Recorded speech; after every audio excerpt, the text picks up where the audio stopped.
Selamat datang di channel Detektif Sanji, tempat berkumpulnya para pecinta One Piece yang haus akan teori, fakta tersembunyi, dan pembahasan mendalam seputar dunia ciptaan Eiichiro Oda. Di sini, kami tidak hanya mengikuti alur cerita, tapi juga menganalisis setiap petunjuk, menghubungkan fakta-fakta kecil yang sering terlewat, dan mencoba memecahkan misteri besar seperti siapa Joy Boy sebenarnya, apa tujuan sejati pemerintah dunia, hingga sejarah abad kekosongan yang selama ini ditutupi.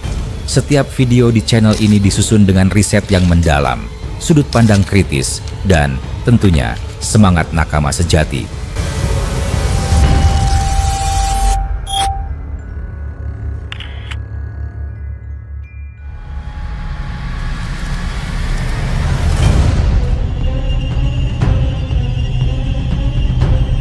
Chapter 1159. One Piece akhirnya membuka tabir yang selama ini menutupi sosok paling misterius dalam dunia cerita, Monkey D. Dragon.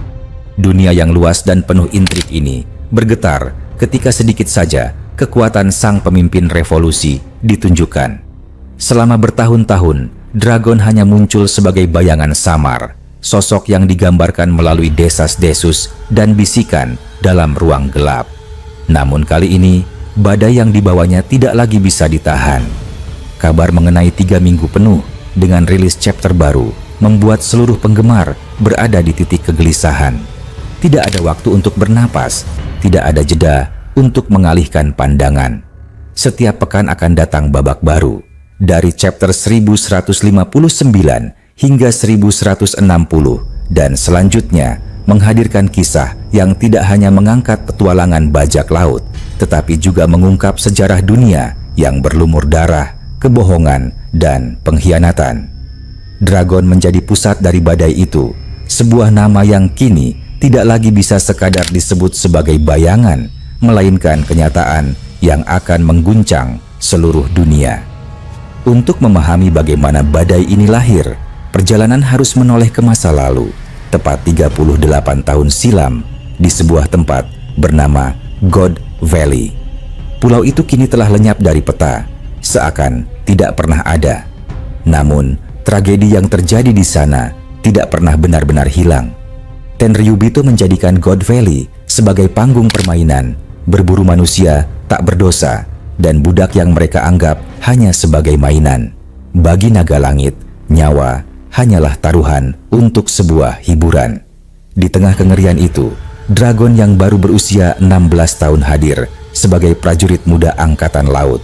Penuh semangat, penuh keyakinan bahwa seragam putihnya adalah simbol keadilan. Namun, pandangan polos itu hancur seketika. Di hadapan mata sendiri, Dragon melihat angkatan laut tidak melindungi rakyat, tetapi berdiri di sisi naga langit.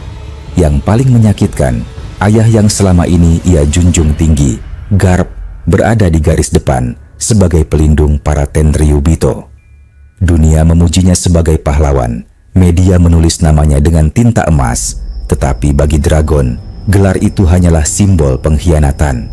Dari God Valley, lahirlah luka pertama yang tak pernah sembuh, luka yang membuat seorang anak kehilangan rasa hormat pada ayahnya.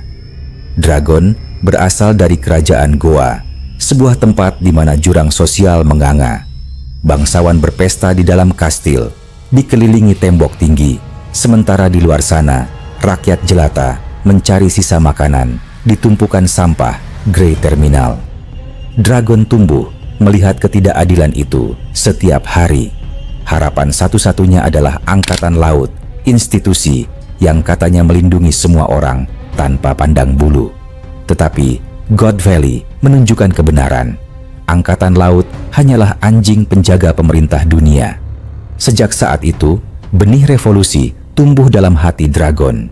Ia tidak ingin mengikuti jejak sang ayah yang terikat rantai sistem. Ia menolak menjadi bagian dari keadilan buta yang hanya melindungi mereka yang berkuasa.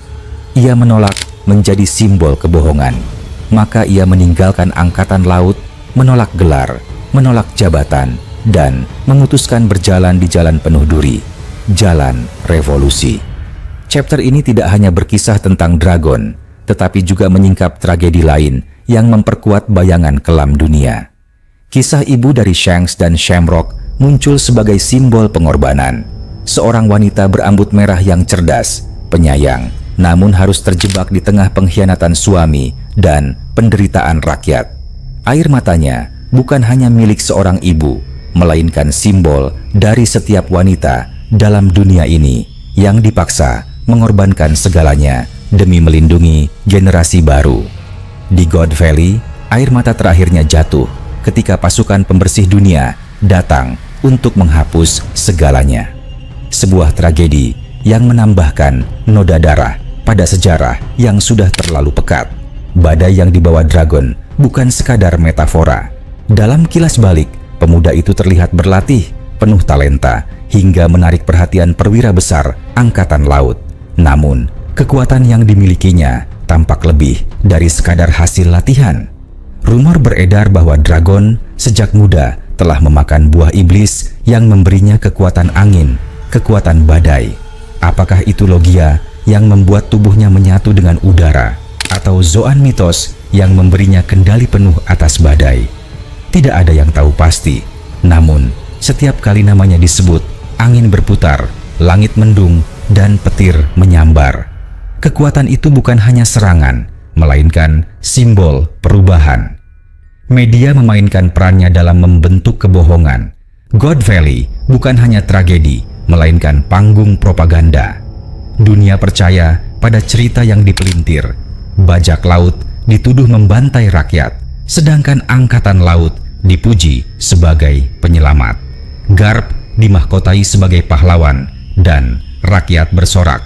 Padahal kebenaran sangat berbeda. Salah satu tokoh yang lahir dari masa itu adalah Morgans muda.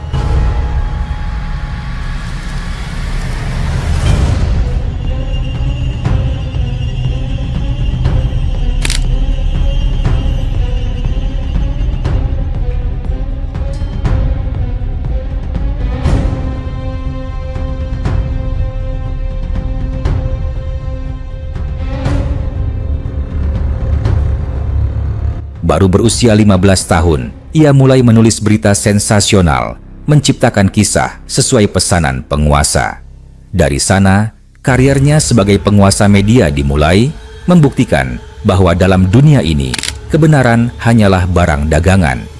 Dragon akhirnya memilih jalannya sendiri. Ia menolak semua kebohongan, menolak semua gelar kosong, dan menolak semua sistem yang menindas. Tentara revolusioner lahir dari pilihan itu. Sebuah organisasi yang tidak hanya berperang dengan pedang, tetapi dengan ideologi. Lawannya bukan sekadar bajak laut atau angkatan laut, melainkan seluruh sistem dunia. Perlawanan yang tidak mengenal kompromi. Pertarungan dalam cerita One Piece kini bukan lagi sekadar perebutan harta karun. Yang diperebutkan adalah takdir dunia. Siapa yang layak memimpin? Apakah pemerintah dunia yang penuh kebusukan namun menjaga stabilitas? Apakah bajak laut seperti Rox yang penuh ambisi? Ataukah tentara revolusioner yang dipimpin Dragon dengan impian menggulingkan naga langit? Sejarah membuktikan bahwa dunia selalu butuh pemimpin. Namun, setiap pemimpin akhirnya terjebak dalam lingkaran kekuasaan.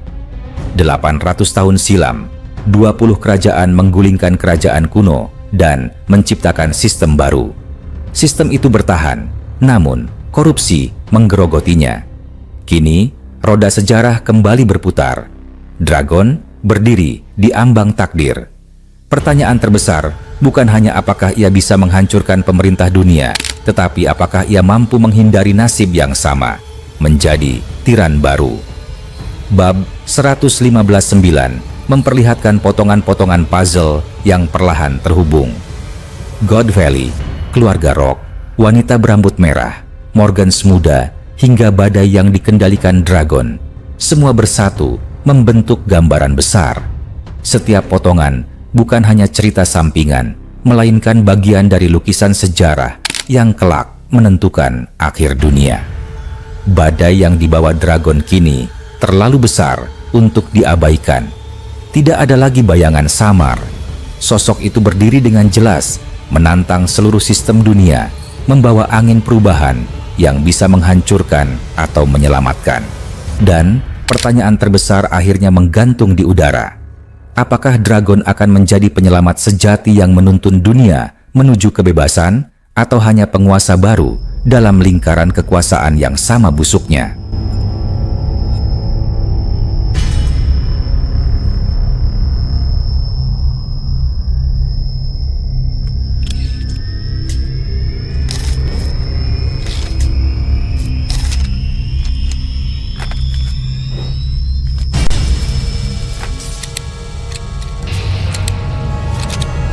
Terima kasih sudah menyaksikan video ini sampai selesai.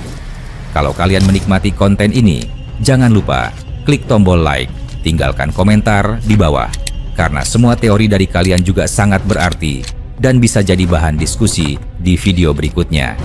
Dan tentu saja, klik subscribe serta aktifkan lonceng notifikasi supaya kalian tidak ketinggalan update terbaru dari kami. Sampai jumpa di video selanjutnya.